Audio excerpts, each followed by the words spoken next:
Okay. Good afternoon. This Committee on Energy and Environment will come to order. Pursuant to notice, the Subcommittee on Energy and Environment meets to consider the following measures. H.R. 1933, the Department of Energy Carbon Capture and Storage Research, Development, and Demonstration Act of 2007. H.R. 2774, the Solar Energy Research and Advancement Act of 2007. And H.R. 2773, the Biofuels Research and Development Enhancement Act. We will now proceed with the markup, beginning with opening statements, and I'll begin. Energy is not something most Americans have thought about since the oil embargo of the 1970s. Gas and electricity were cheap, environmental issues were not a concern, and we did not appreciate our increased vulnerability to unstable foreign energy supplies. Consequently, energy stayed out of the legislative spotlight for many years. The Congress passed significant energy legislation in 2005 in response to rising fuel prices and increased concerns about energy security. Since then, the growing public awareness and acceptance of climate change compels us to take further actions on energy. Today, this committee is taking yet another step to increase federal investment in energy technologies that we know will lessen the environmental impact of our energy use, decrease our reliance on foreign fuels, and still maintain the quality of life we enjoy today. First on the agenda is H.R. 1933 by Representative Udall, which sets out the next steps in DOE's carbon mitigation strategies. In addition to continuing the department's research on carbon dioxide management, the bill authorizes large-scale demonstrations of carbon sequestration technologies through partnerships with industrial, academic, and government entities. An amendment by Mr. Udall will add demonstrations of carbon capture technology as well. Because we will continue to use our abundant resources of coal to meet our energy needs for the foreseeable future, it is critical that we demonstrate an integrated system of capture, transportation, and storage of carbon dioxide at a large scale. Next, we'll take up H.R. 2774, the Solar Energy and Advancement Act of 2007, introduced by Congresswoman Giffords. This bill creates a research and development program on energy storage technology for concentrating solar power plants, which allows for the use of solar energy even when the sun isn't shining. It also asks the DOE to conduct studies on how best to integrate concentrating solar plants with the grid and ways to reduce water usage in these plants. I know the Congresswoman also plans to introduce an amendment today that creates a solar workforce program.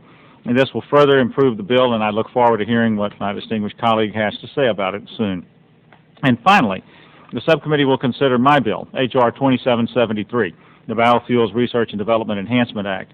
This bill attempts to better coordinate and compile information from federal biofuels research programs, focus some of the biofuels research on infrastructure needs and efficiency of biorefinery technologies, study some of the continuing challenges facing broader use of biofuels, and increase the funding levels for biofuels research. For each of these bills, the subcommittee has held hearings examining the various technical barriers and possible pathways for these technologies. Many of the amendments that will be offered today result from the advice and input provided by the witnesses at these hearings. Today, the subcommittee should report meaningful legislation that will bring us one step closer to their consideration on the House floor in July. I urge support for all of these bills, and I look forward to working with all of you as we move these bills forward to full committee next week. I now recognize Mr. Inglis, the ranking member, to present his opening remarks. Thank you, Mr. Chairman, and I look forward to this markup. The bills we mark up today are reflections of the commitment we have made to move away from our dependence on foreign oil and towards solutions that make both economic and environmental sense. Renewable energy sources give us the opportunity to end our dependence on fossil fuels like oil and coal. In the meantime, though, we'll use a lot of oil and a lot of coal. That's why we must work to make sure, especially, that our coal consumption is as emission-free and energy efficient as possible, bringing benefits to both industry and to the environment. Carbon capture and storage technologies hold significant promise for reducing carbon emissions. H.R. 1933, the Department of Energy Carbon Capture and Storage Research Act, Development and Demonstration Act, will fund demonstration projects that integrate these technologies. The aim is that the research and experience gained from these projects will help bring down the cost of implementing carbon-reducing technologies in the private sector. As I mentioned earlier, the ultimate goal is energy sources that are renewable and emission-free. H.R. 2774, the Solar Research and Advancement Act, and H.R. 2773, the Biofuels Research and Development Act, are two steps in that direction. Biofuels and solar energy should be sources of energy for us, and I'm looking forward to promoting research programs that will make these alternatives commercially viable. Thank you, Mr. Chairman, and I look forward to working with you to advance these pieces of legislation. Thank you, Mr. Inglis. Without objection, members may place statements in the record at this point. We will now consider H.R. 1933, the Department of Energy Carbon Capture and Storage Research, Development, and Demonstration Act of 2007, and I yield to Mr. Udall for 5 minutes to describe his bill. Thank you, Mr. Chairman, for yielding to me. And if I might, I'd ask unanimous consent to include my entire statement in the record. So ordered. In the interest of brevity and moving the process along, I would just like to thank the chairman and the ranking member for bringing the bill to the subcommittee today. I think the chairman's statement as well as the ranking member statement outlined in important detail what H.R. 1933 would accomplish. And Mr. Chairman, with that, I would yield back any time I have remaining and look forward to a little more detail in my comments on the manager's amendment that will follow. Thank you, Mr. Udall. I recognize Mr. Inglis to present any remarks on the bill. Mr. Chairman, in the interest of brevity, too, I would pass along that opportunity and look forward to moving along here. Thank you very much. Does anyone else wish to be recognized? Does anyone wish to be recognized? I ask unanimous consent that the bill is considered as read and open to amendment at any point, and that members proceed with the amendments in the order of the roster. Without objection, so ordered. And the first amendment on the roster is a manager's amendment offered by the gentleman from Colorado. Mr. Udall, are you ready with your amendment? Mr. Chairman, I do have an amendment at the desk. The clerk will report the amendment.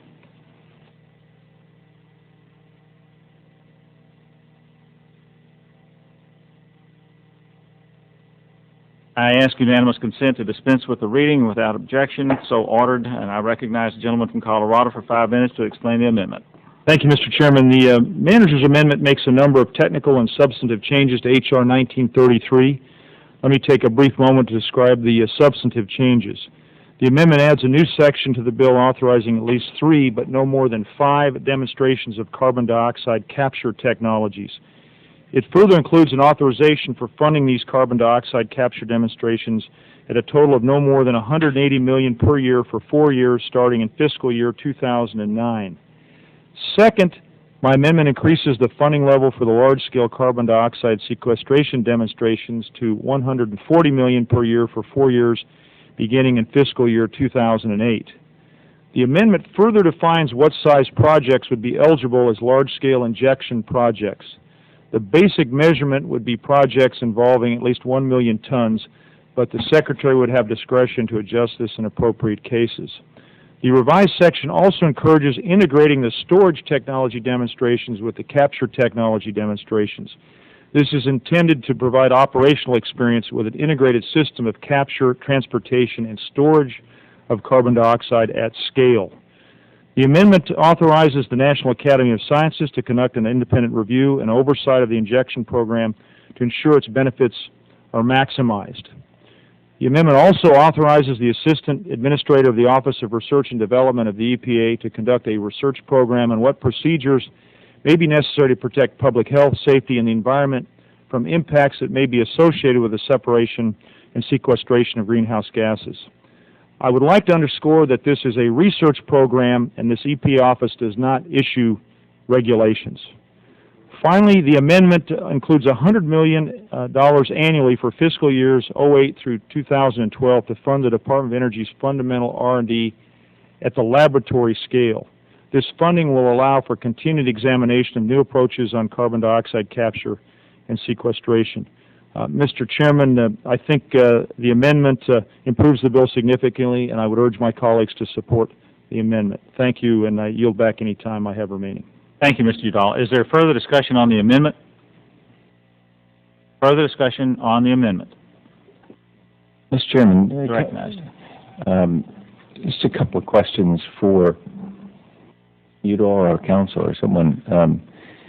One is, in the new section on large-scale demonstration of carbon dioxide capture technologies, what is the award money used for? Council, would you like to respond? Yeah.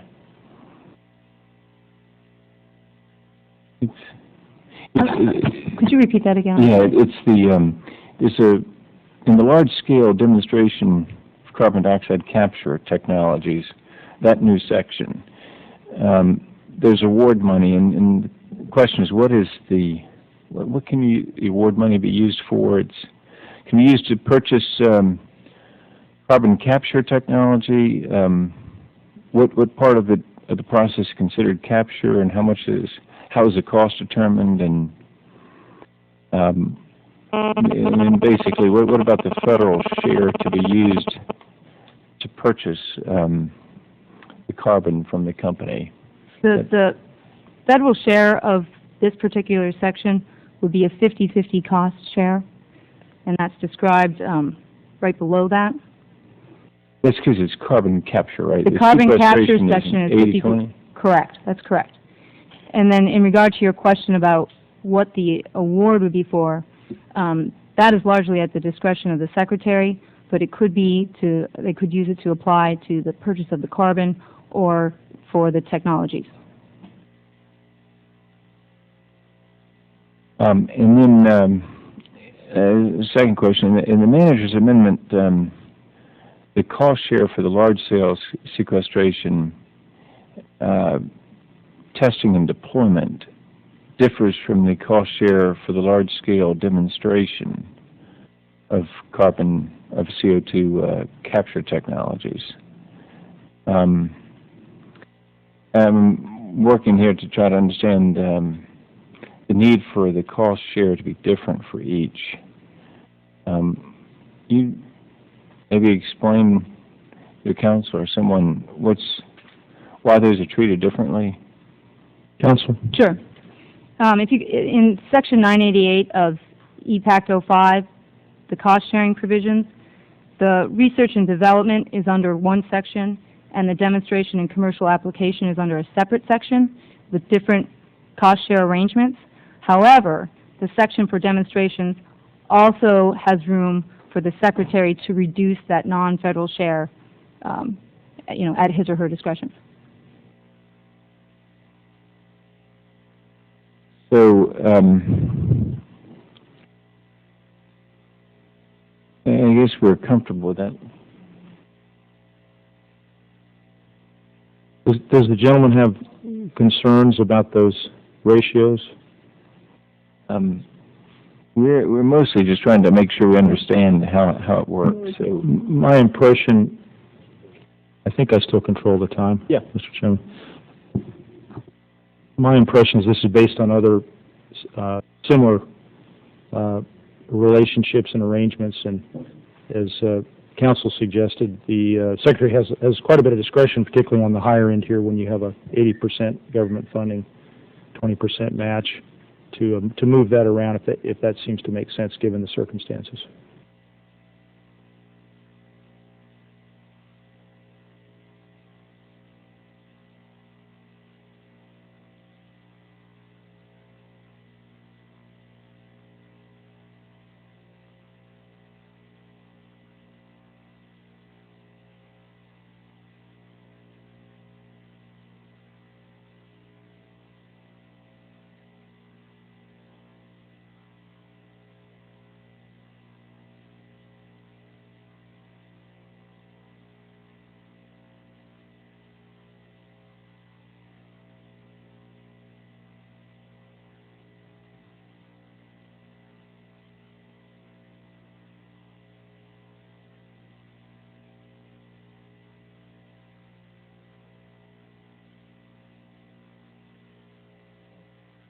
I'm sorry, we're over here. We're learning as we go, and or I am. And So it's generally what I'm trying to understand is the difference between the award differences have to do with the difference between capture and sequestration. Capture being a more demonstrated technology already, such that you don't need as much subsidy. Whereas if you're talking about sequestration, there's a lot more research to be done on that. I think is the concept. Yeah. I'm happy to yield again. Yeah, I think you're yielding me, aren't you? The capture technology is less advanced than the sequestration technology. We had a hearing that was very illustrative and informative, and it was one of the takeaways I had after that hearing concluded, which is that we have a much better idea of how we sequester. We're not quite as clear about how we capture. You can capture on the front end, you can capture through the process itself, and then you can capture at the back end. So we want to provide more support to those efforts, to industry and to the researchers, and I think that's why this ratio is the way you see it here. And I'd invite council to yield back, of course, to the gentleman, but council may be able to add more information to that. I think my time has expired. Mr. English, still, if you're not, we'll extend if you have more questions. So continue. Yeah, I guess I think I'm still confused as to whether it's capture or sequestration, which is more difficult to get to, and which one are we therefore subsidizing more? The R&D piece on the sequestration is looking at what we can anticipate putting large volumes of the carbon dioxide into the ground. And so that's the R&D element of it. Does it stay put? If not, and we're looking at, if not, what does that mean? And we're looking at how we're going to monitor that and analyze that. So that's the R&D piece of the injection. And then the capture falls under, we're actually going to demonstrate existing technologies that have been used at a smaller pilot scale. I can add something to that. This was worked out on the basis of a formula. The provision was worked out in H.R. 610, which was the Science Committee provision under Republican Chairman Bullard. And language is the same. Well, it must be good then. So I yield back. Must be. Thank you very much, Mr. Inglis. Is there further discussion on the amendment? Any further discussion on the amendment? If no, the vote occurs on the amendment. All in favor say aye. Aye. Those opposed say no. The ayes have it, and the amendment is agreed to. The second amendment on the roster is an amendment offered by the gentleman from Illinois, Mr. Costello. Are you ready to proceed with your amendment? Mr. Chairman, I am, and I have an amendment at the desk. Clerk will report the amendment. 1933, offered by Mr. Costello. I ask unanimous consent to dispense with the reading without objection, so ordered. I recognize the gentleman for 5 minutes to explain the amendment. Mr. Chairman, thank you, and I will not take the entire 5 minutes. I'll try and be brief. The amendment, the purpose of the amendment is that it instructs the National Academy of Science to conduct a study that develops guidelines and proposals for colleges and universities for students interested in geological sequestration science. It also requires the Secretary of the Department of Energy and the National Energy Technology Laboratory to establish a competitive grant program for colleges and universities to encourage faculty to teach undergraduates and graduates about carbon sequestration science and to offer internships for graduate students in geological sequestration science. I have been working with the National Energy Technology Laboratory and the National Academies to draft this amendment. The reason why the amendment is necessary is that there has never been a study done on this subject, and in order to address carbon emissions from coal plants, we need scientific experts with trained experience in the geological sequestration science field. Many universities and colleges have reduced capabilities for instruction in the geology actually of fossil fuels and energy resources since the enactment of the Clean Air Act. And the purpose of this amendment, of course, is to have the universities and colleges go back into the business of training people in the field. If, in fact, as we are, it's obviously the intention of the Congress to increase funding for carbon capture and sequestration research and development and demonstration, we should, in fact, develop instructional programs at colleges and universities to increase the number of undergraduate and graduate capable of supporting the sequestration science. And I would again compliment our colleague, Mr. Udall, for his legislation. I believe that my amendment makes the legislation more attractive and, in fact, will further the development of students and professors in the sequestration science. And I would urge its Will the adoption. gentleman yield? I'd be happy to yield. I just want to make it clear for the committee's benefit that I think this is an excellent amendment, and thank the gentleman for offering it.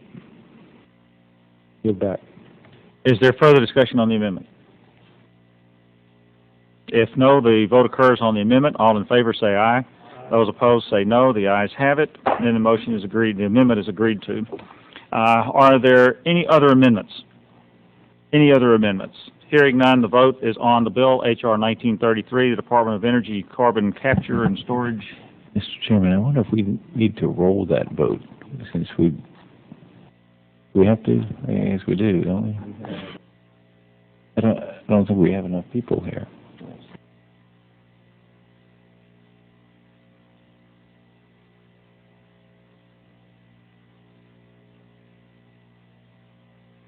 Pursuant to Rule 2T, further proceedings on the matter are postponed until further notice from the chair. Thank you, Mr. Ennis.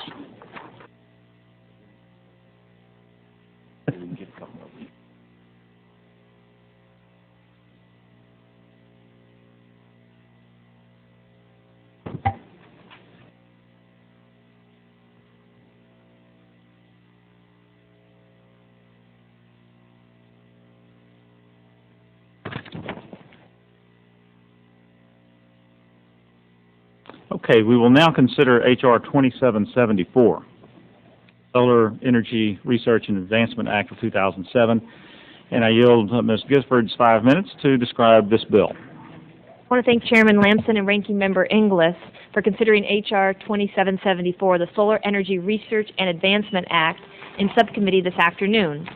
On Tuesday, we had an opportunity to hear from a very distinguished group of witnesses, including the Director of the National Renewable Energy Lab, NREL, the President of the Solar Energy Industries Association, SEIA, and the Solar Technology Coordinator for Arizona Public Service, APS, which is now the fastest or the second fastest growing electric utility in the United States over the last 5 years.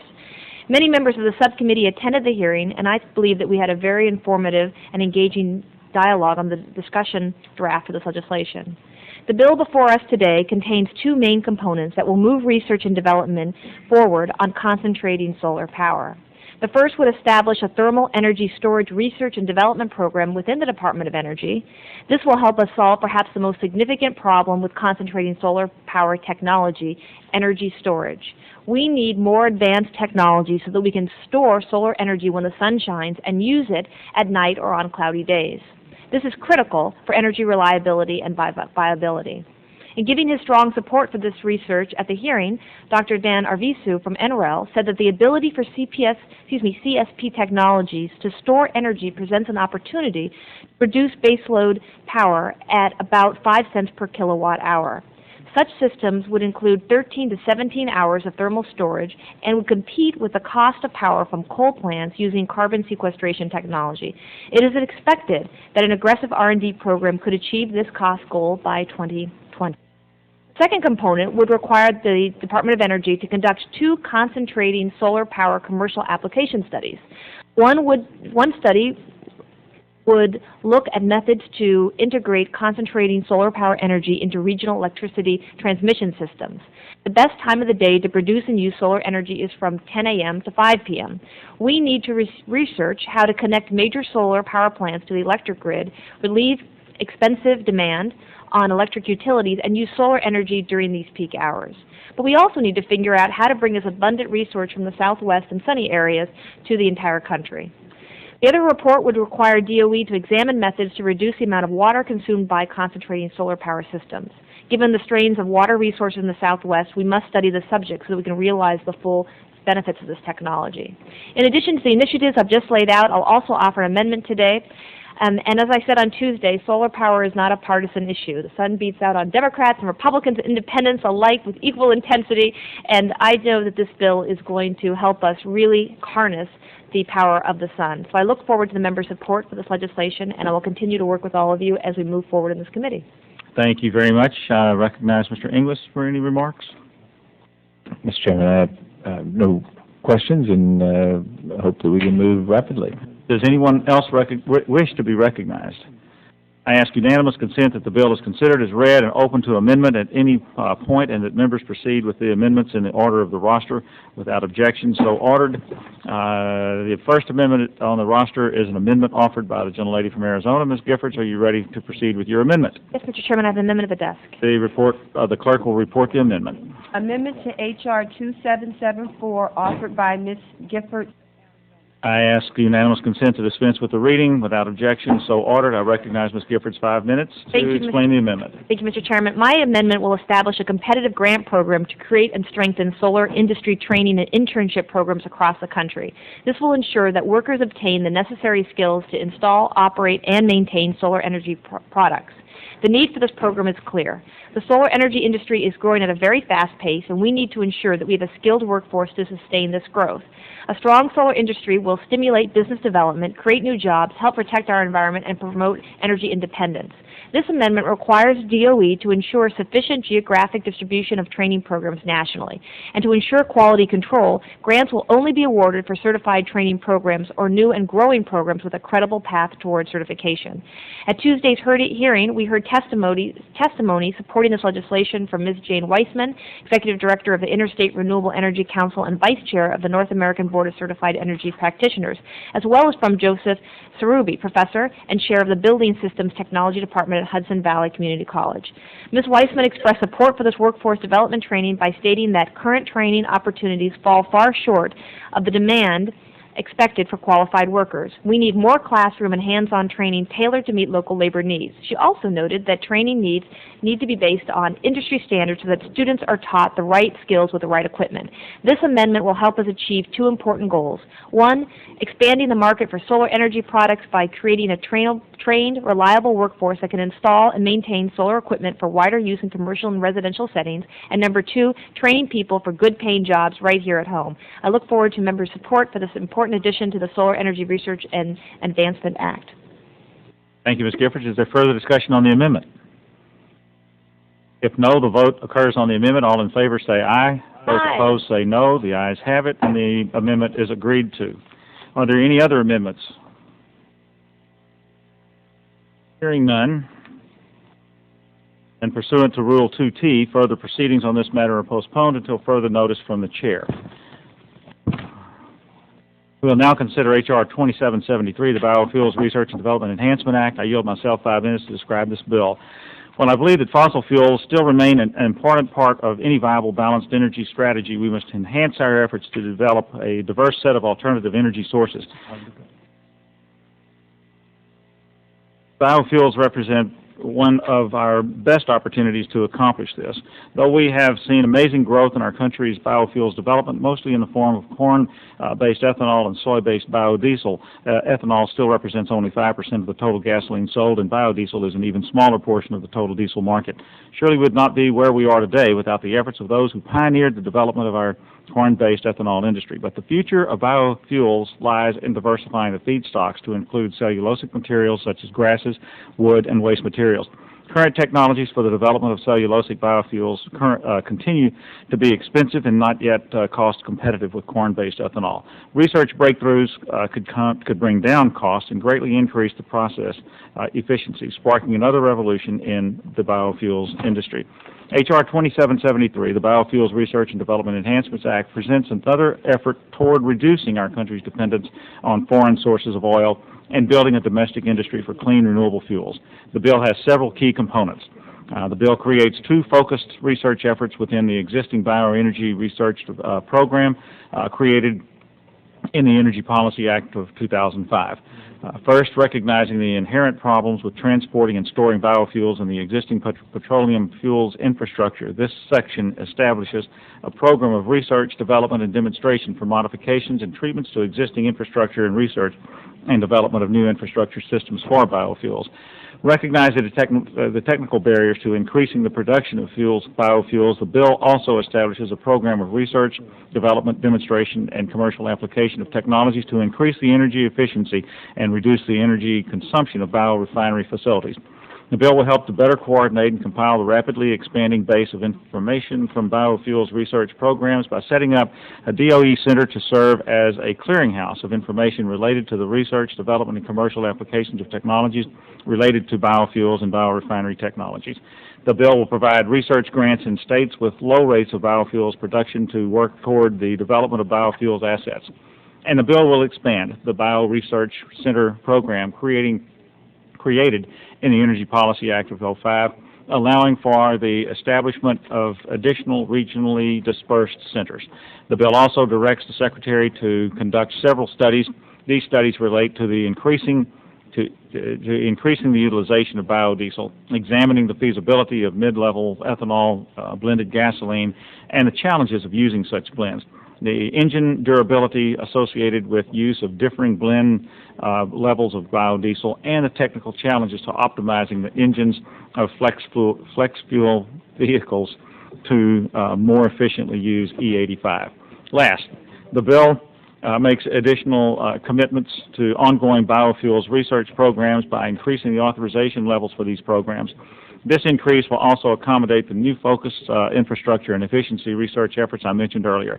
This bill will help to enhance the ongoing federal efforts to support biofuels research and development, as well as provide necessary information back to Congress that will allow us to make additional research commitments in the future. I urge the members of the subcommittee to support the bill, and I yield back the balance of my time. And at this point, I recognize Mr. English to present any remarks on the bill. Thank you, Mr. Chairman. I appreciate the Chairman's amendment, and you are on the amendment, right? Or no? Yes, you're on. I am. You're on the. Or you're on the bill itself? Yeah, the bill. Oh, okay, good. Well, I've already spoken to this bill, and we got to vote on the House floor. So I thank you for the opportunity to speak, but I'll pass. You want to say something for later? Does anyone else wish to be recognized? I ask unanimous consent that the bill is considered as read and open to amendment at any point, and that members proceed with the amendments in the order of the roster without objection. It's so ordered. First amendment on the roster is a manager's amendment offered by the chair. The clerk will report the amendment.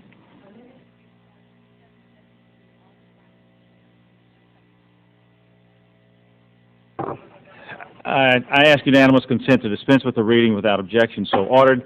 And I will now postpone recognizing myself for the 5 minutes to describe this bill as we have votes, and we will come back. And if you see any other members on the floor, bring them with you so we can finish this thing and complete our markup. We stand in recess.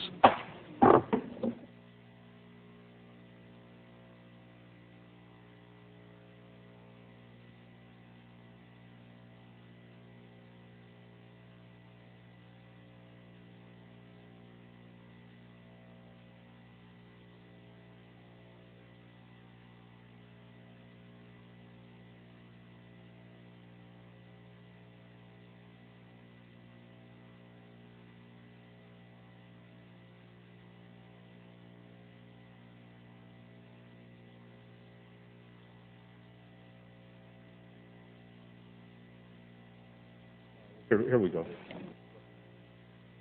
Okay. I don't need.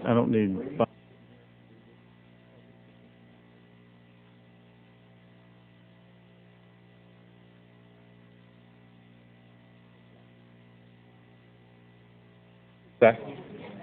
Is Mr. Ingles back there? He can come out when he's ready.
I will call the meeting back to order.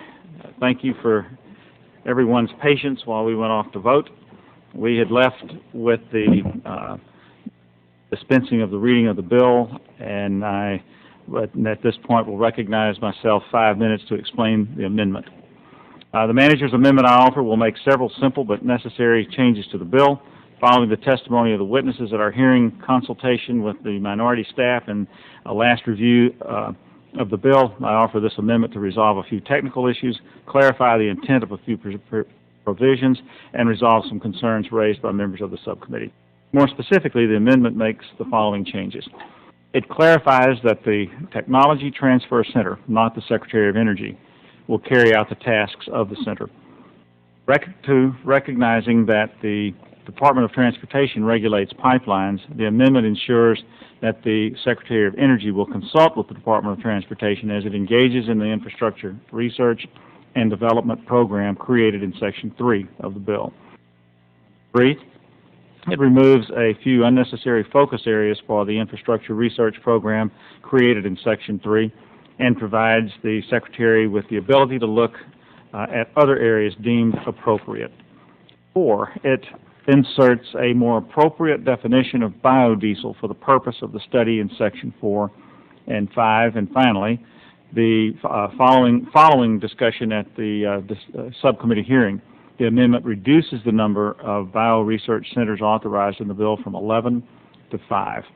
I appreciate the minority consultation on these changes, believe they will enhance the bill, and I urge adoption of the manager's amendment. With that, I yield back the balance of my time. Is there further discussion on the amendment? Further discussion on the amendment? If no... Mr. Chairman? Yes, sir. Could you just talk a little bit about the reduction in the bio research centers, going from 11 to 5? I mean, I think that's probably a good idea. How do you see those being determined? I'm sure by the Secretary, but if the council would... In much the same way as the program authorized in the Energy Policy Act of 2005, with the existing 2, with the third one to come, the total of 5 will be determined at the discretion of the Secretary through public filing in the Federal Register and applications being submitted to the Secretary. Thank you, Chairman. Thank you for that clarification. Thank you. You're welcome. Any other? Mr. Chairman, one question about the term used. The council may be able to help us with this. Apparently some question about the transportation fuel infrastructure as a defined term, perhaps. Does it include storing and delivering the fuels to the final point of sale? It does, Mr. Inglis. It does. And how about, does it include tankage and pipelines as well? It does, Mr. Inglis. Thanks. Any further discussion on the amendment? If no, the vote occurs on the amendment. All in favor say aye. Aye. Aye. Those opposed say no. The ayes have it, and the amendment is agreed to. Second amendment on the roster is an amendment offered by the gentlelady from California, Ms. Woolsey. And are you ready to proceed with your amendment? Mr. Chairman, I have Mr. Congressman Bartlett and I have an amendment at the desk. The clerk will report the amendment. Amendment to H.R. 2773 offered by Ms. Woolsey of California and Mr. Bartlett of Maryland. I ask unanimous consent to dispense with the reading without objection, so ordered. I recognize the gentlelady for 5 minutes to explain the amendment. Mr. Chairman, our amendment adds language to ensure that as we move forward to enhance our nation's fuel supply, that we do so in an environmentally responsible manner. As Mr. Wasco pointed out at our hearing last week, biofuels do have potential to diversify our energy needs and reduce greenhouse gas emissions, but only if we pursue this path with a full understanding of the implications of biofuel production and processing. That's why our amendment adds a new section of the bill that does 3 things. It amends the Energy Policy Act of 2005 to explicitly add environmental science to the list of disciplines that the bioenergy centers created in the Act, making sure that they are authorized to pursue. My amendment also specifies the goal of producing biofuels should, it's our amendment actually, should that biofuels be pursued in a manner that ensures the cropping systems will be sustainable and the feedstock production and processing will result in lower greenhouse gas emissions. Our amendment also finally adds a new goal for the research conducted by the Centers to Develop Cellulosic Feedstocks that efficiently utilize resources and promote environmental sustainability. Two new research and development programs are also added to the bill. One directs the Secretary in consultation with EPA to develop a research and development program to develop tools to do life cycle analysis of biofuel feedstocks and to evaluate the potential environmental impacts associated with increased feedstock production. The other new program directs the Secretary in consultation with the Secretary of Agriculture to establish a research and development program on small-scale production and processing of biofuels for on-farm use. Mr. Chairman, these are some modest steps, and I believe, as does Mr. Bartlett, that we must take these steps to develop information so that we can be guided in our effort to promote biofuel production and so that it can be used in a manner that will truly address both our need for energy security and our need for a clean, healthy environment. So I urge my colleagues to support our amendment. Thank you, Ms. Woolsey. I will recognize Mr. Bartlett for remarks. 5 minutes. I'm pleased to join my friend in proposing this amendment. Farmers are our best environmental stewards. They do not eat their seed corn so that they can ensure future harvests. Sustainable biofuel production will require reducing fossil fuel inputs and ensure sufficient organic materials retained to maintain soil fertility. Congresswoman Woolsey and I both represent primarily small and medium-sized family farms. Our family farmers own most of the land and assets in our country. They dedicate the largest proportion of land set aside to protect the environment in the Conservation Reserve Program and the Wetlands Reserve Program. However, more than half of them are losing money farming and must rely on other work for income. We really need to help our family farmers reduce their energy costs and provide them with opportunities to become energy producers. This program also addresses the tendency for stovepiping that can isolate expertise within departments. Research under this bill should complement rather than duplicate other federal government efforts. It is important that research authorized under this bill by the Department of Energy take advantage of and benefits from creating a synergy with ongoing biofuels research and development and field testing initiatives by the Department of Agriculture.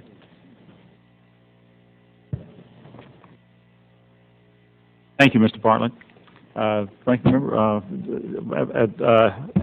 is there further discussion on the amendment? Mr. Chairman, I recognize the Ranking Member.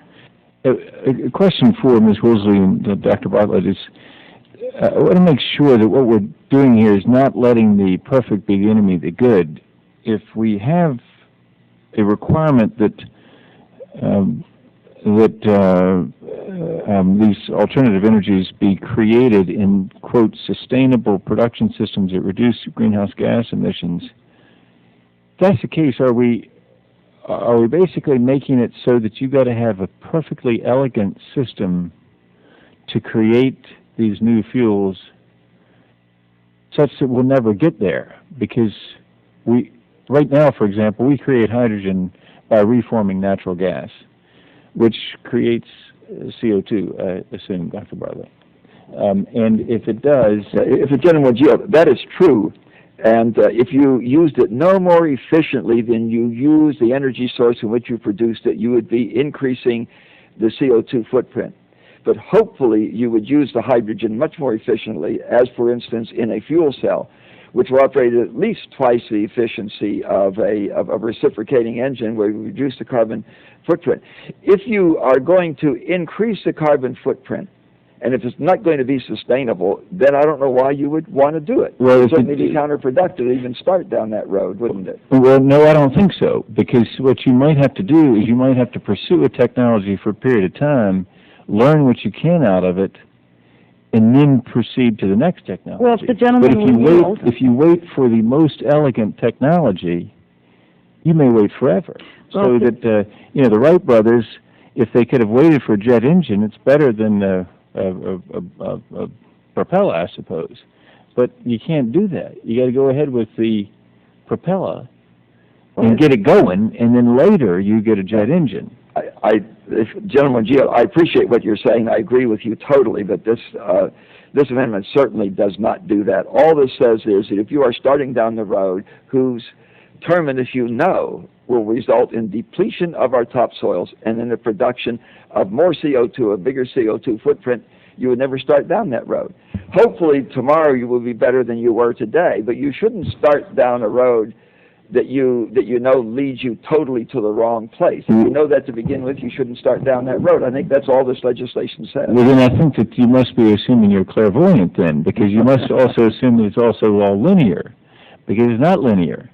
The reality is that there may be some breakthrough that comes in from some unexpected source that solves one of the problems you've got. It isn't linear. You can't say we're going to make biofuels in a certain way that's totally elegant, because you limit the possibilities, and science should be about expanding the possibilities, not limiting the If possibilities. the gentleman will yield. Yeah, I'd be happy to. There's a lot we already know, and we're saying apply what we know, and as we learn more, apply that.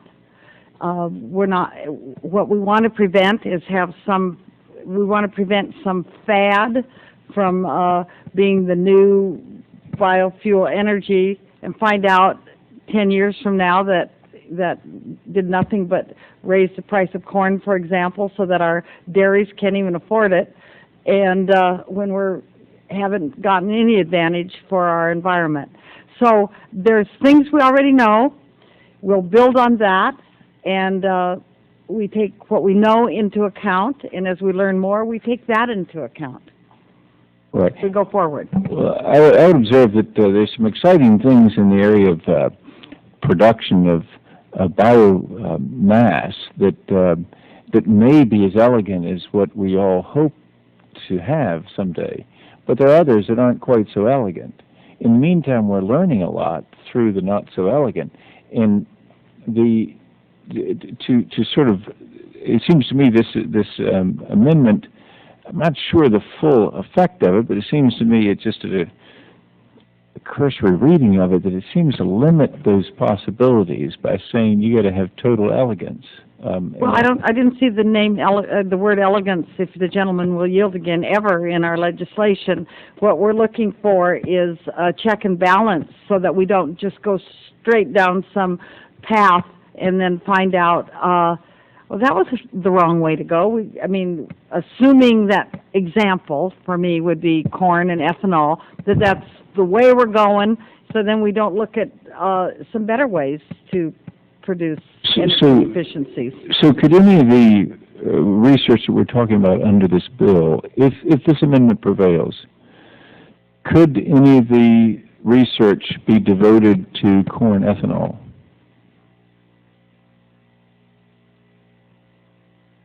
I thought it could be, as far as I'm concerned, it could be applied to any direction we're going that has to do with biofuels. Well, if you insert in 2A, line 8, 8, 9, and 10, if you insert that language, I'm not sure you can use any of this research that we're setting up here on corn ethanol. Or can you? If you say yes, you still could use the money provided in this research for corn ethanol, then I'm happy. If you say no, it can't be used on corn ethanol, I'm not happy. Mr. General Gio, why couldn't it be? Well, because it doesn't. Unless you were using more fossil fuel energy to produce the corn ethanol than you were getting out of the corn ethanol, which I think is not the case. It's around 75–80% of all the energy in corn ethanol is represented by the fossil fuels that took to produce it. So certainly with this language you could pursue corn ethanol.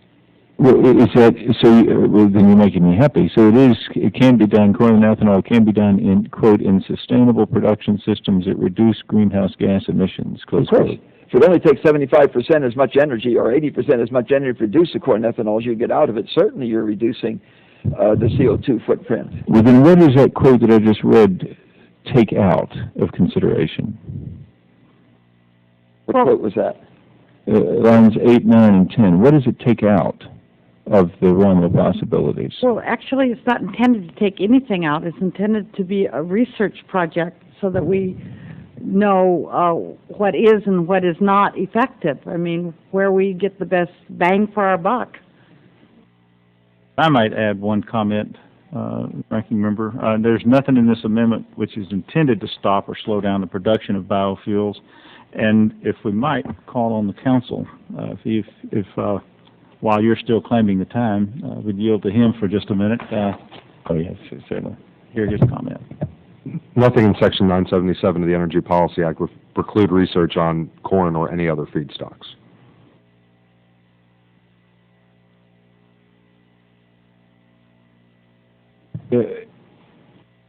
If I may continue, my time's expired, I guess, but you're very gracious to indulge me. I'm just trying to make sure, I'm trying to clarify the meaning of lines 8, 9, and 10. That's where some crucial language exists, and what piqued my interest was the word hydrogen, because, for example, right now we're creating a lot of hydrogen by reforming natural gas, which creates a CO2 problem. Yeah, but it's a general deal, but hopefully we will use that hydrogen more efficiently than we would have used the natural gas from which we produced it.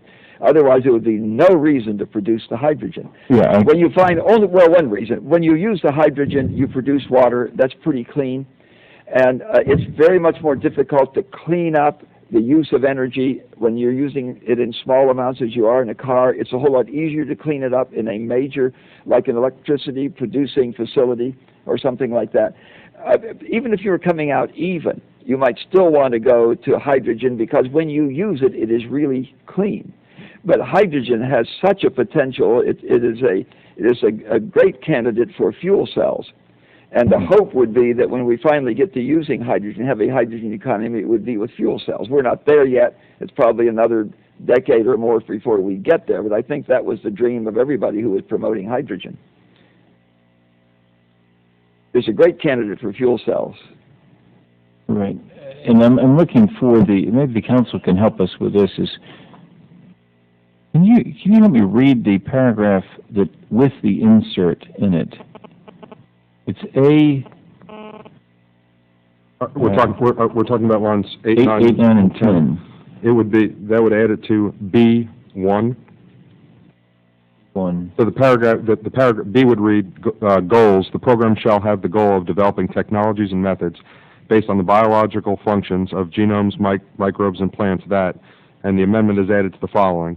1, can facilitate the production of fuels, including hydrogen, and the language being added is in sustainable production systems that reduce greenhouse gas emissions. And so you said earlier it's not a limitation. It's clearly a limitation, right? I mean, in other words, there might be some Mr. Chairman? system that isn't a sustainable. Mr. English, that's the goals of the program. Exclusively the goals of the program to look at those areas. Right, but if I'm the guy administering or the lady administering this, I wouldn't consider making a grant to one that doesn't fit the definition of sustainable. Whatever I come up with is my definition of sustainable, would I? I mean, it wouldn't fit the goals, and therefore I wouldn't fund it. Which seems to me is a little bit odd. If it's got to be a jet engine, can't be a propeller. Be happy to yield. Well, let's be clear that we're striving to produce biofuel systems that are sustainable. Right. That's Absolutely. our intention. Right. And it is the goal that we're trying to achieve. And if a person wants a grant, did you say they wouldn't apply for a grant if they weren't going to have sustainable produce a sustainable biofuel? Well, good. We'll give the grants to those that do produce sustainability. It's a general yield. You may decide after pursuing a technology that it is not sustainable, but I have a trouble understanding why you would want to start the pursuit of a technology if your perception from the beginning was that it was not going to be sustainable. Well, That's all this says is clearly we're going to start down some paths that won't be fruitful. That's what R&D and research is. And, everything you do in R&D and research is a success. There are no failures. You shouldn't go down that road again if it doesn't lead you to where you want to go. People don't understand that about basic research. There are no failures in basic research.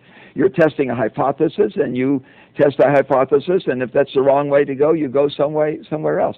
But why would you ever start a program when your perception from the beginning was that it was not going to be sustainable? Because you might get some breakthroughs. I know my time has expired, but if I could just close with this, Mr. Chairman. The concern that I have is, having been out to visit in Ms. Woolsey's state to see the hydrogen partnership folks out there, they educated me about a big controversy in California involving whether the hydrogen must be green hydrogen, and whether if the hydrogen comes from, let's say, reformed natural gas or coal, then it's not green. And the result is you don't want to make the hydrogen from that. Or some people feel that you should make it from those sources. My view would be you would want to go ahead and make the hydrogen from any source you can get it, to get on down the road with discovery, and knowing that you ultimately want to get to a totally green production of hydrogen. But you don't let the perfect become the enemy of the good. You move down the road with the propeller, and don't wait for the jet. Mr. Chairman? Gentleman's time has expired. Who seeks? Yes. I'll move to strike the last word. Well, I want to speak in support of this amendment. I think this is exactly the issue that we actually need to be discussing as we look at alternative energy, because in many ways we're talking about policy in this Congress, and I think we know there's an energy bill looming both in the House and the Senate that, quite honestly, you pull us away from traditional sources of producing energy in this country, moving away from coal, moving away from natural gas, moving away from hydrocarbons, and all under the umbrella of the carbon footprint. And I think as we move away from that, and quite honestly, I think there is some risk in doing that if we do not have developed other alternative energy resources to replace that, because the demand for energy in this country and in this world is not going down. It's going up exponentially, and all you have to do, and I know that Mr. Bartlett and I were in China not too long ago, and there's an economy that's doubling about every 6 years. And their energy consumption is doubling about every 6 years as well. And so I think as we start down the road with many of these seemingly promising alternatives, we need to make sure that we understand what our energy goal is and what our goal is for the carbon footprint, because there are going to be some trade-offs.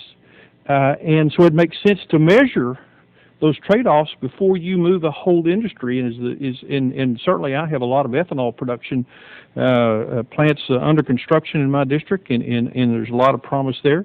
But we need to also make sure that in that process that we are accomplishing two goals. But the number one goal has to be that we are moving the ball down the field of providing additional energy resources for this country, because we are falling behind in that way. But secondly, making sure that we are using science and using and in some cases, you have to also throw a little common sense in there at the same time to make sure that these new technologies are in fact accomplishing the environmental pluses that we think should be accruing over walking away from some of our traditional resources. And so I think it makes sense as we move forward to ask that question. And I take the gentlewoman and gentleman at his word that this doesn't prevent them from looking at that, but it just says early on, hey, if this doesn't look like this is panning out, let's move in a different direction, and not throw out sometimes, I think, and I think we have to be very careful here with the American people of letting them think that some of these new technologies are some kind of breakthroughs that are going to solve our energy problems, when in fact they are going to be a piece, some of them a small piece in my estimation, of being able to satisfy and make our country less dependent on foreign oil and other sources of energy. So I would speak in favor of that, because I just think I think this is kind of what I call a common sense amendment. It just says, you know what, let's just make sure that we are accomplishing what are the national priorities of this country, and that is more energy, and doing it with the least increase or in any way we can diminish the carbon footprint as we move forward. So I urge my colleagues to support this amendment. Thank you. I recognize Ms. Woolsey. Well, I couldn't have said it better myself, so I'm not going to repeat what the gentleman said. Thank you. I just want to remind all of us that states can set their own standards. They can set higher standards, and California always will. That doesn't mean your state has to. And we already know hydrogen technologies, so it's not like we have to throw the baby out with the bathwater. If other areas want to adopt those standards, they have that opportunity. But, you're a states' right guy. Mr. Chairman? Yield back? I yield to Mr. Bartlett. Thank you very much.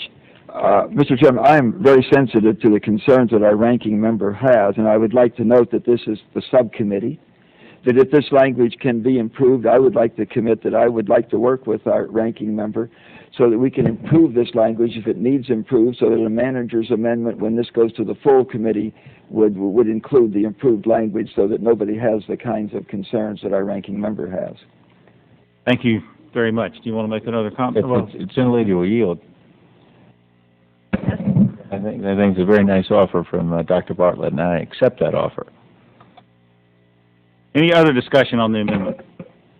Any other discussion on the amendment? If no, the vote occurs on the amendment. All in favor say aye. Those opposed say no. The ayes have it, and the motion is agreed to. Are there other amendments? Hearing none, the vote is on the bill, and the chair makes a note of a quorum being present. Hearing none, the vote is on the bill. H.R. 2773, the Biofuels Research and Development Enhancement Act, as amended. All those in favor will say aye. Aye. All those opposed say no. In the opinion of the chair, the ayes have it. We'll recognize Ms. Woolsey to offer a motion. No. No. Mr. Chairman, I move that the committee favorably report H.R. 2773 is amended to the full committee. Furthermore, I move that staff be instructed to prepare the subcommittee legislative report, make necessary technical and conforming changes to the bill as amended in accordance with the recommendations of the subcommittee. The question is on the motion to report the bill favorably. Those in favor of the motion will signify by saying aye. Those Aye. opposed, no. The ayes have it, and the bill is favorably reported. Now we'll return to unfinished business, and the next vote will be on H.R. 1933. Are there other amendments to H.R. 1933? Hearing none, the vote is on the bill, H.R. 1933, the Department of Energy Carbon Capture and Storage Research, Development and Demonstration Act of 2007, as amended. All those in favor will say aye. Aye. Those opposed will say no. In the opinion of the chair, the ayes have it. And I recognize Ms. Woolsey for a motion. Mr. Chairman, I move that the committee favorably report H.R. 1933 as amended to the full committee. Furthermore, I move that staff be instructed to prepare the subcommittee legislative report and make necessary technical and conforming changes to the bill as amended in accordance with the recommendations of the subcommittee.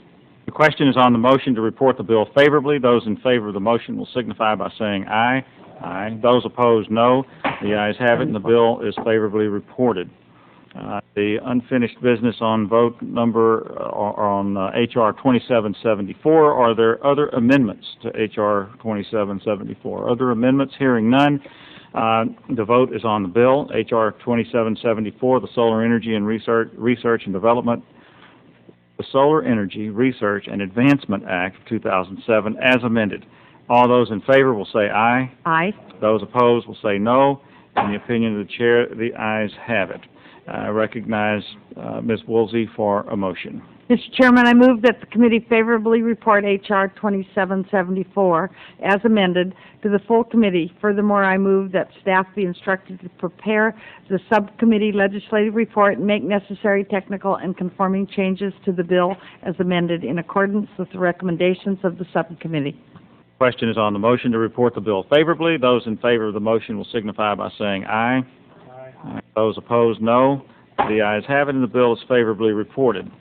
Without objection, the motion to reconsider is laid upon the table.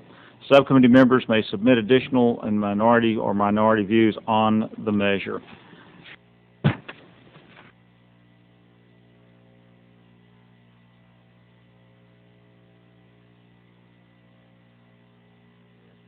I want to thank members for their attendance, and this concludes our subcommittee markup. We stand adjourned.